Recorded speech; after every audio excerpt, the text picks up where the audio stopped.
understand. So, Okay, Toby, but well, thanks for having me. And first of all, I want to say congratulations for the release of Here Be Dragons.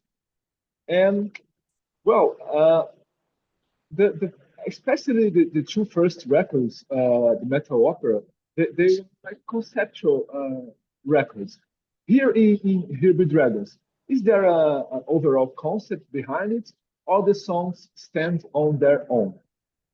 the songs stand on their own, and that was a first timer for Avantasia.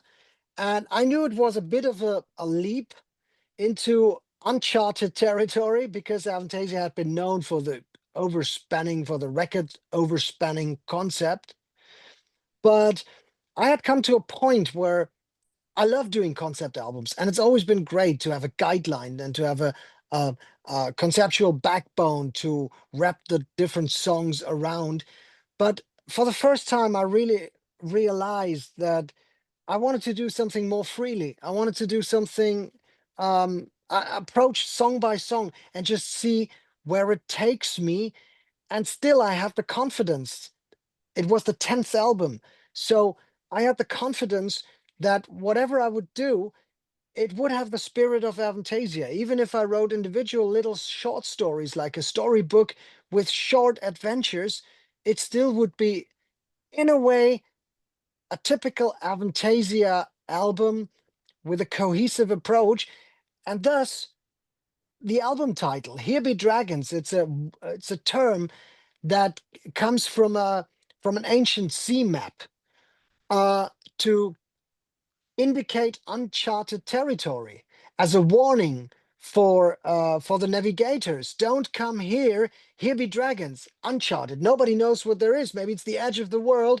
So it could be a warning, but it could also be, in a wider sense, an invitation to adventure. Here be dragons. Okay, let's go. Adventure.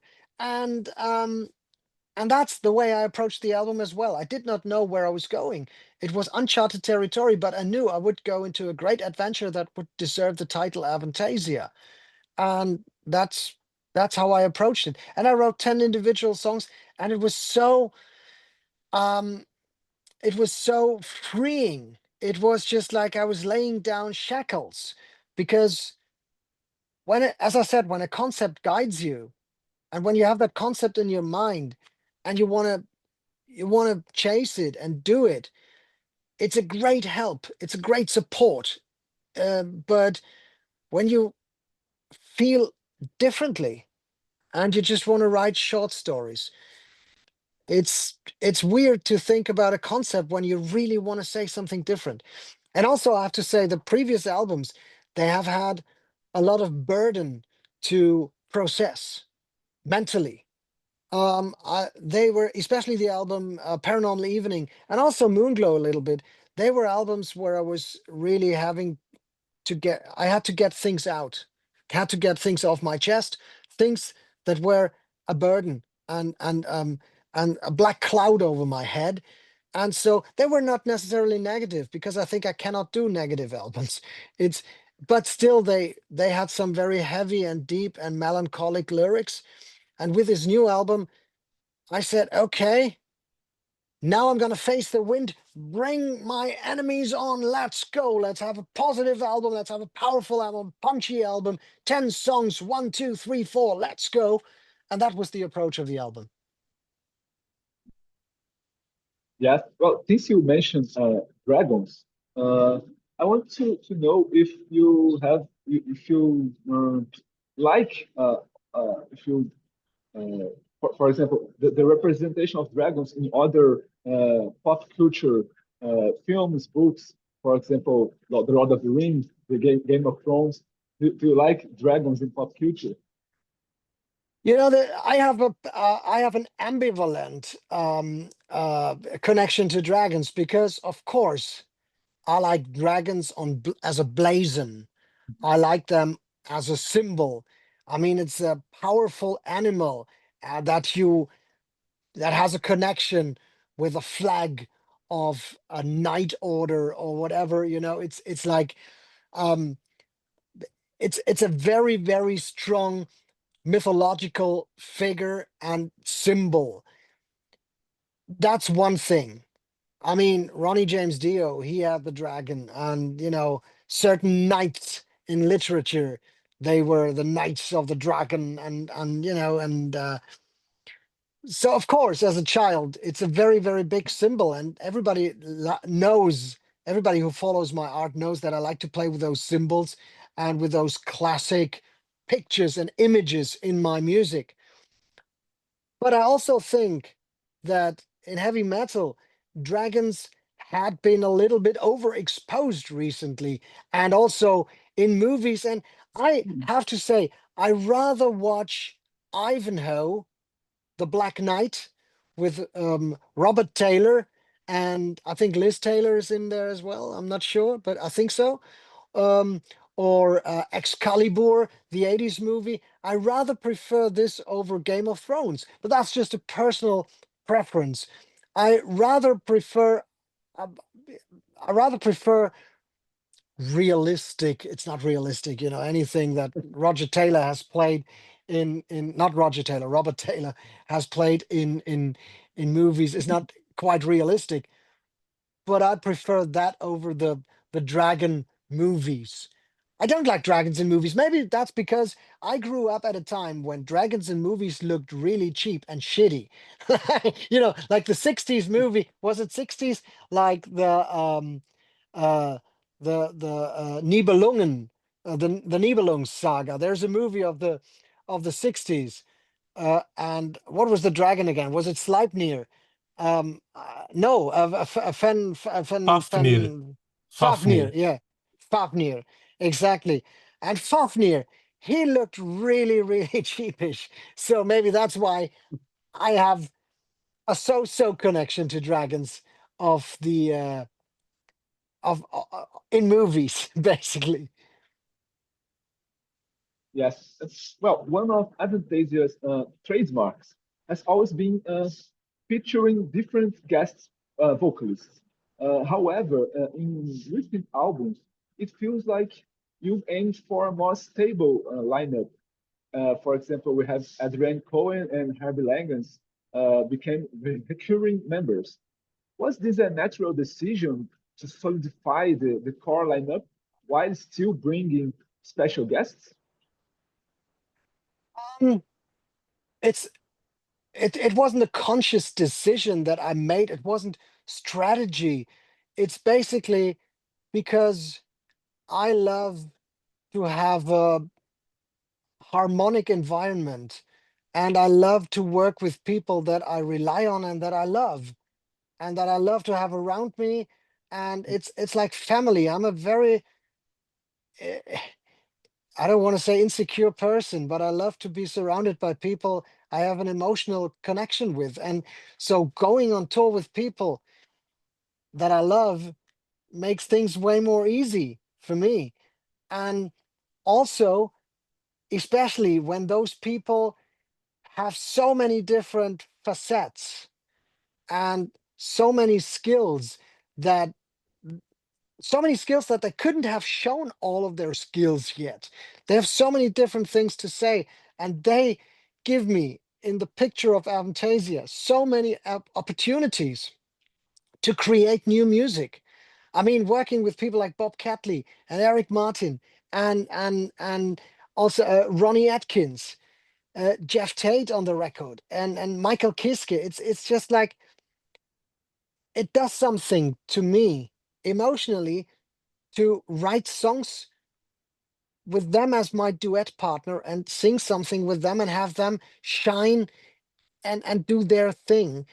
And it's just, I mean, look, um, Iron Maiden have done 15 albums with Bruce Dickinson, and every time they release a new one, I am the little boy fan who is happy to have Bruce Dickinson sing 10 new songs penned by Iron Maiden, by Steve Harris, and some by Adrian Smith, and some by Bruce himself.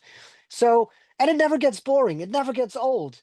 I'm happy. In fact, I have heard Iron Maiden without Bruce, and I prefer them with Bruce. So, so I'm thankful Bruce will sing the next Iron Maiden album.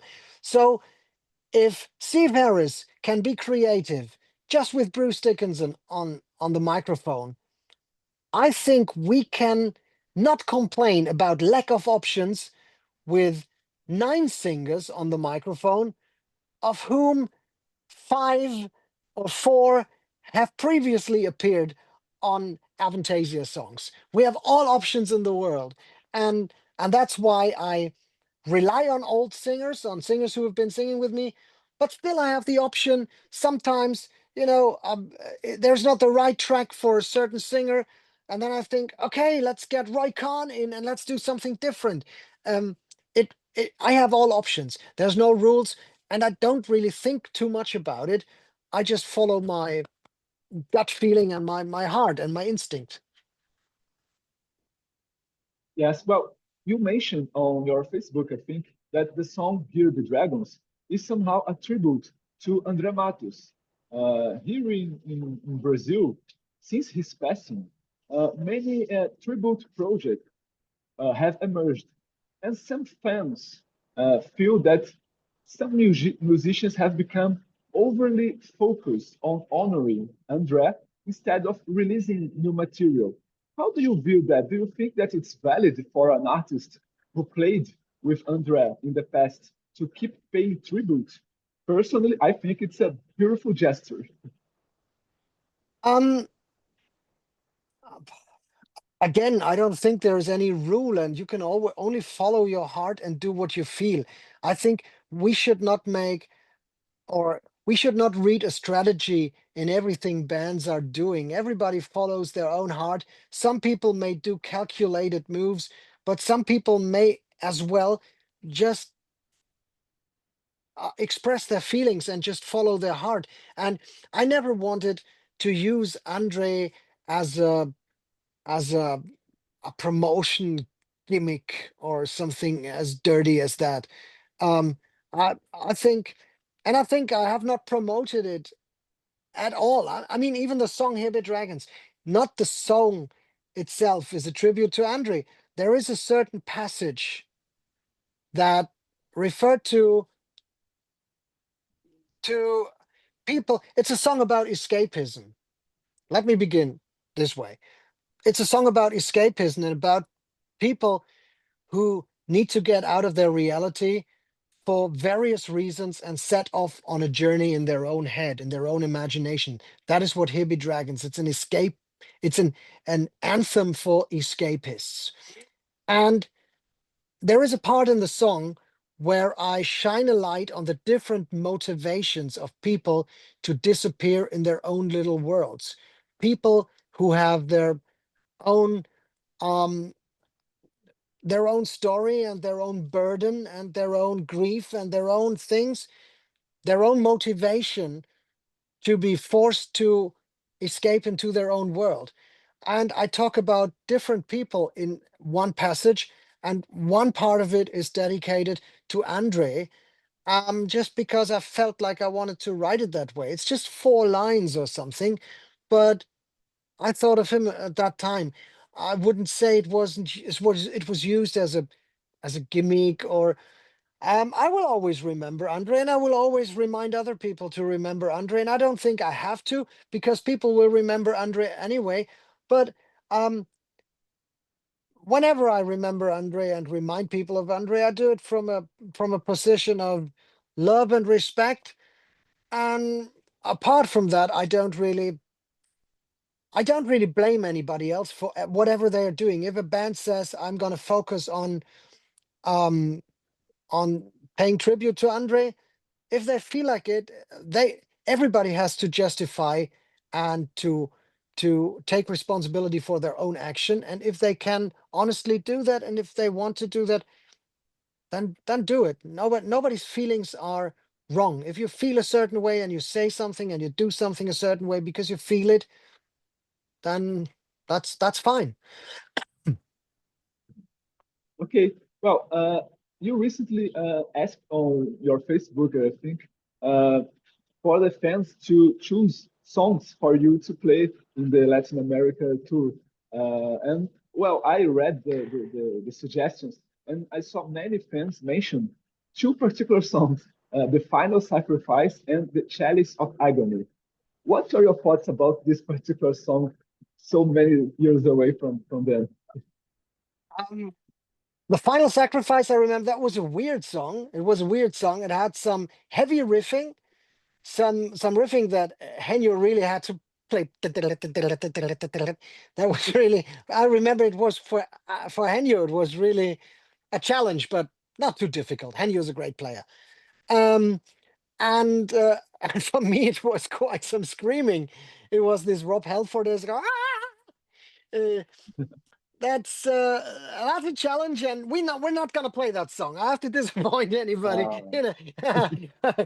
And we're also not gonna do Chalice of Agony. We're gonna do two other songs instead that I have seen there as well, repeatedly, and I think it's gonna be fine and great for the people. I like Chalice of Agony because for the first time in a long time, I have seen the recording we have done with Chalice of Agony when we played with Ed Guy in São Paulo, and Andre came on stage. I think it was 2004, 2005, 2004. I don't know, but around that time, 20 years ago, approximately. And I thought, that's a great song. It's it's not bad. I mean, I don't want to blow my own trumpet, but it was a good song, and especially with Andre and the whole atmosphere, it was, and me doing the impersonation of Kai Hansen also on stage. I am afraid of the God, and I wish what is happened. Uh, uh, it was. I'm sorry. I'm sorry. Um, I thought Amazing. it's a great song. It's funny memories, and it's great memories. And now when I listen to those old songs, many memories come up in my head, and that come to my mind, and it was a good time. It was an innocent time, and I like some of that stuff. I would do it slightly different nowadays, but it's good stuff. But we won't do those two songs. We'll do other two songs.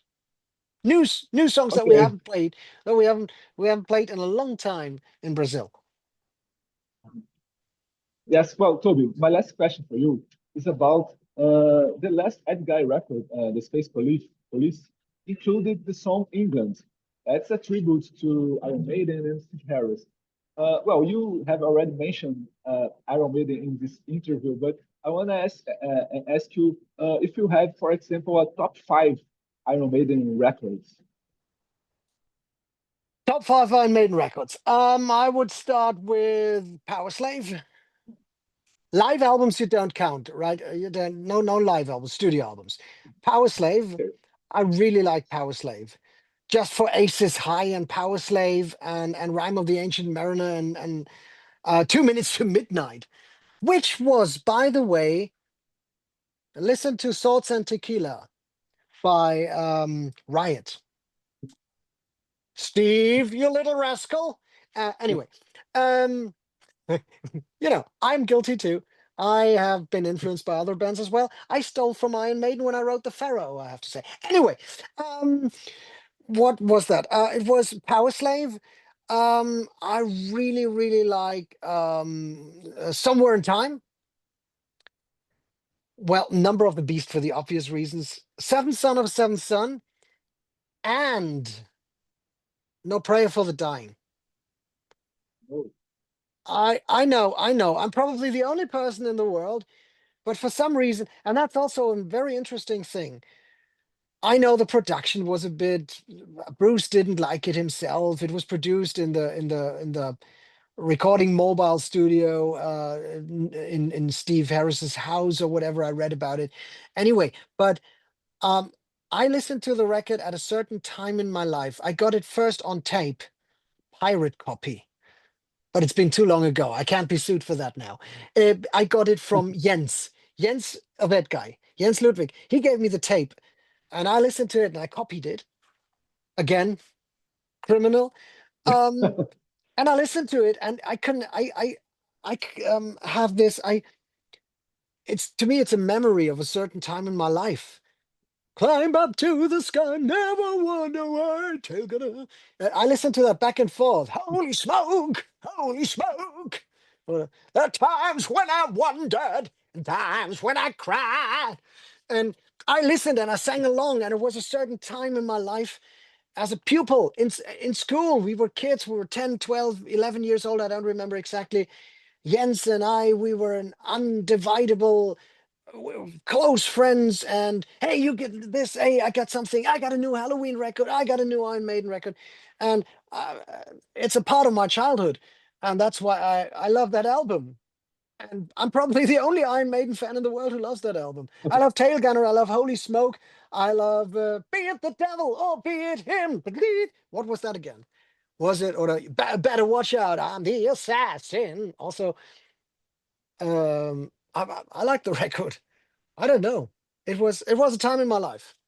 So I'm Okay. sorry. I'm sorry. I'm going crazy. I have had too much coffee. That's why I'm doing my Bruce Dickinson impersonation here.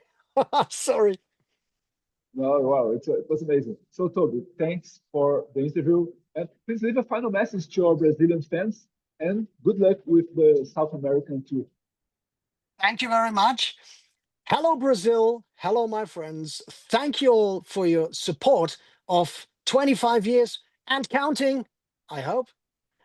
Thank you. You've always been wonderful to Avantasia and Edgar and me.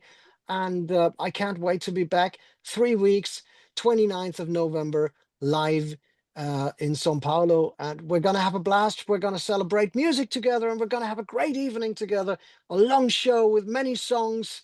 And thank you. See you all. I love you. We love you too. Bye bye.